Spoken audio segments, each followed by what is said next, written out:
me just go ahead and jump right into the group audits. Since we all know this tenant of mine has been integrated with one of my Azure tenants using the API integration, which we have covered in the previous sessions. But after doing the integration, we became able to pull these records and pull these user informations right from your identity store automatically using those APIs. So we've covered application audits and others. Now today, I'm going to go over the group audits to see which groups do we have in Azure AD and who has access to those groups, who are the members. So I'm going to go ahead and select group audit right here and select my API source, which is my identity store, Azure AD in this case, and give it a name, for example, K4, and select the target date for this campaign to be closed by 26th of October, let's say. Now, going to the next screen, it's going to ask me, what are my target groups? So if you have any specific groups that you're targeting for this campaign, just type it in. For example, if I have my finance group here, I'll just type in finance and see who has access to my finance group, so I can see if there's any finance application later on, if these are the same members or same user IDs that have access to that application, and the information will correlate, and we will match that information with the other application that's dealing with finance. So by default, it's gonna pull all the active users, but we have other options if somebody wants to pull only the inactive users from Azure AD from that group, or if active and inactive both are the objective of that campaign, then you can click on all users, and both these statuses will be pulled by the tool from your Azure AD. So I'm just going to go with active users only for this demo and then click done. Yeah, and let's talk about that active user one, and I'll talk about it a little bit too. That's how it's really important when we discuss with customers, because that's how they usually do their licensing. So we made sure we can do active users, because that's how it coincides with their license. If they want to pull up non-active users, rock and roll, the product can. Now it usually goes up in license count, but we are completely capable of it. Yes, and so when the audit gets created, you will see the finance group in there, and the people and user IDs along with their user profile and attributes will pop up right here. And looking at this information now, you can decide as a risk manager, who should it go to? Should it go to automatically to the managers that they're reporting to, or do you want to include someone else by delegating it, manually delegating it? But the easiest process is to go here in the action tab and just go with auto delegate, which doesn't make you click any more options or checkboxes here. It'll just look for this information, who's the manager, and we'll start pushing out emails to those relevant managers, just like I just got one here. There you go. That's heard it live. Oh yeah. So that's the delegation email. You will get this, and along with the link of the audit I've just created. And once you click on that, I'm just going to go and open it in a different window so that I can show you by assuming the role of a reviewer instead of a risk manager. So when I click on this, Tasha, just because my brain's working random, it's Friday. What else other way do we have now starting Monday to send out these review notifications? I'm sorry, Garrett, come again? What other way do we have Monday to send out the review notifications? Oh, the Slack. Yeah. So we had a customer prospect that wanted Slack integration, and now you can tell customers, hey, rock and roll, I can get these out to your emails, or we can do this through Slack. Yeah, the same email that we were looking at right here will also be, will the same message with the same link, it will go to their Slack, and they will be able to click that from over there. Right. And get into the audit. Yeah. Yep. That's fun. That's fun. So yes, so this is that user that have been assigned to me, And unlike a risk manager that I was in my previous role just a minute ago, I can only see this person instead of all the members that were included in that campaign. Because as a reviewer, he has been assigned to me. That's the only person that reports to me right now. So I'm going to go ahead as reviewer and just go ahead and certify this user. And since there was only one, it's been complete. And I can now go back to my original role as a risk manager and click this refresh. Now, this one, it was showing in progress, but as soon as the reviewer completed it, the admin or the risk manager can see all the information that it was delegated out to a reviewer by Kashif, and then that reviewer certified that person, that ID, at this time, and now it's 100% complete.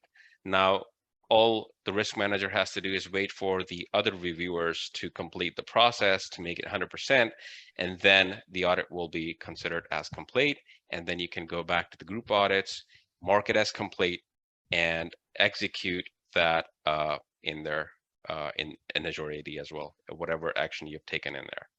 So once the audit is complete, you will be able to download the report just like you were able to do that in case of application audits, or as Garrett is going to cover the user audits, it's going to be the same process. But yes, you can target any group, you can target any group membership within Azure AD, and you can execute or auto execute from within this console without even logging into your Azure AD tenant. Love it. Love it.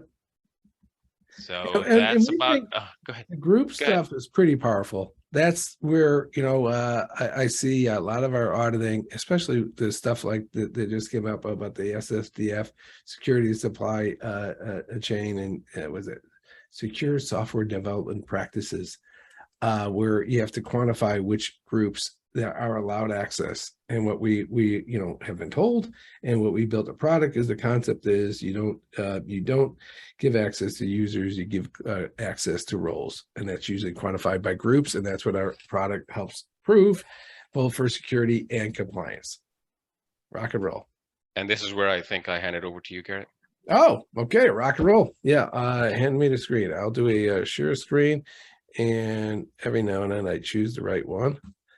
Okay, rock and roll. I am going to do a user audit. Okay, real importantly, what are we connecting to? This is what you have the keys to and the login to is our Active Directory. I'm going to call this user by groups audit, because we get a user by applications, user by groups. We'll do that one first, and this is all wonderfully documented. I know I can say wonderfully documented because I created this a couple of weeks ago, and then went back this morning to go, how do I do this? And it went through step by step. Okay. And oh, look at it. The product tells me when do you want it done. This is to make sure we get the boring nag emails out and all that. Okay. So let's not do all users. There's lots of different ways to do this, and we encourage playing with it. I'm going to do this by groups and selected users. Okay. And since I tend to talk a lot about SOX audits, we'll call it the finance group. I'm going to grab all the users in that group and then hit next. This is where I say rock and roll. The default's active, but if you have customers today, hey, our audit needs a deactivated users center, rock and roll. Let's do it. The product does it. Okay. This is where you have a choice. Okay. And if you're playing at home, I'm on page 8. Okay. Review group access. Okay. Create the audit. Now, this is what's really relevant, and we discuss this in your demos to people. And what I do is say, this is a real-time product. What the whole thing is not to reduplicate the identity store that is that we're connected to. Here is our ID, but I don't care if it's one of our others. The whole concept here is that we have an identity store. There's no reason to replicate it like some products do. Let's pull in real time that data for the relevant report. Okay. and we're pulling metadata information that allows us to create one of these things. It's the right way to do it, and it's done right now with in the user ID. This is all SAML. This is secure. This is X509 secure. Okay, so I am doing this group audit. Let me go pick on a user. Okay, we have it named as Bob Dutton. Rock and roll. I'm going to click this one, and then I'm going to show you a different way. I usually do the auto delegate, right? I've showed you that before, but what we're going to that's slick, and that's like really how this product scales. But I'm going to show you this, and this time I'm going to do a delegate. What do you mean delegate? Well, I want a certain person to review this person, and I'm literally going to say this manager, YA manager, the one that you have access to. You have the keys to that one as well. And in the documentation, it's documented how to sign in. So that's just an Azure AD account that has single sign-on, which is really relevant. Bing, that user just got the access. And now what I'm going to show you is this user. Okay. 1017, right? 1017 on this email. This is a different user. This is the strength of the product, is that someone, risk manager, and I'm going to talk a little about the concept of risk manager because Ashley and I got a little trouble, and I want to say trouble, but they're like, okay, so does this product have to be done by a risk manager? No, the risk manager is a virtual title. That could be the CISO, that could be the director of security, that could be someone in compliance or whatever. They're just playing the part of a risk manager. Most importantly, going forward, what YouAttest envisions is that y'all out there in Zoom land would become the risk managers and just MSP this thing and just run this through for the customers. Okay, so let's have now the virtual risk manager. Sorry, I'll show myself. A virtual risk manager do his job. It says, okay, he doesn't have the whole console, doesn't have that evil, everything to do with create. No, just has this one user, and he's supposed to look. Look at that. Should Bob Dutton be in these groups? Should he be in Alpha, Finance, Security, Human Resources? In this case, he can say yes, and he can certify, or he can revoke those. It's also real powerful, which gets executed at the end. I'm going to have him certify. Your nice little green banner comes up there, customer friendly. He knows he did his job. Most importantly, you can tell your customers that's it. That's all we're asking of the reviewers is literally quantifiable 37 seconds of their time. Now we go back to the product, and the person playing risk manager, yourself or someone on premise, literally can know in real time that that user has done his actions. See that right there? That's pretty cool. But wait, friends, as old fans of the Ginsu knives, I will do another review. This time I'm going to do a user review, but I'm going to look at applications, which is pretty powerful. And go here, connect, and this is all documented. I think it starts at page like 11 now. Okay, and I'm going to create this one called User App Review. The due date of this is next week. I'm going to do the same thing. Oh, I think what I did in this one, and this is fun, is let's check a new user. Okay, so let's look up a new user. And we're going to do this by user. So let's say someone, hey, I got to review this user. Give me an attestation to that. So I literally just put in the email address, started it, it finds the user, and that's an active user. And I'm going to review applications. So I just wanted to show some different things there. That's going out there and pulling, if it's an IAM system like Azure AD or Okta, it has a concept of what applications this user has access to, right? Little thing went there, showed you that it worked. So you can now, I'm playing still risk manager. I go in here.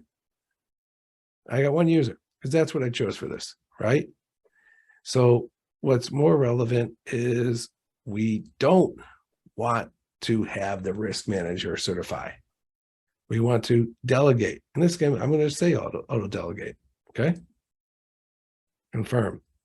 Auto delegate is really powerful. You can click this button or not. It just auto delegates to everyone. Okay.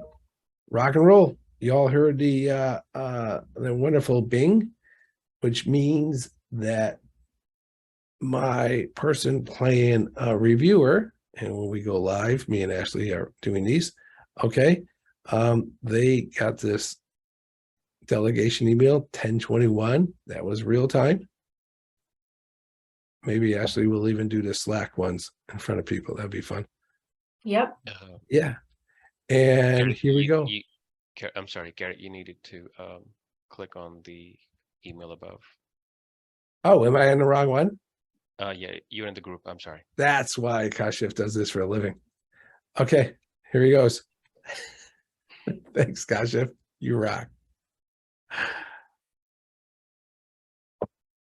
There you go. So now we're in here, right? And this is what's relevant. And this is what we'll see something different, because the other one would have shown me groups, right, Kashif? Absolutely. Yes. This one's showing me the apps that this person's in. And that's really important. And I can just hit here, certify. Right there. It shows there. So that's done with the reviewer. And now we go back to the actual audit. I'm playing, got my risk manager hat. Maybe I'll do that for this. He's captain of this, so that's in this captain thing. And look at that. It's reviewed. So that's all documented. So that's our third set of documentation. The first one we did this all that. Second one was, I don't know, what was the second one? Application, I think.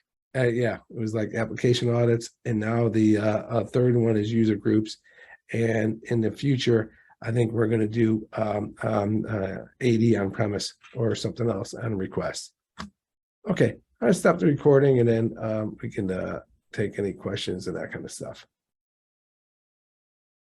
Any questions from people? Question. This is Paul. Yeah.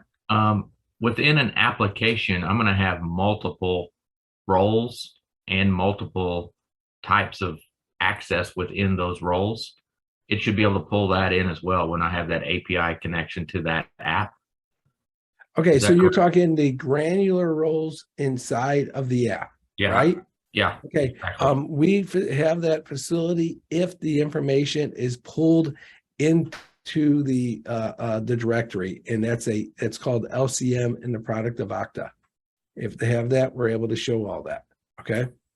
Okay. So they have to have an Okta integration to that. Well, they have app. to have the ability. I'd have to look into Kashi, if you have any idea if Microsoft has a similar facility.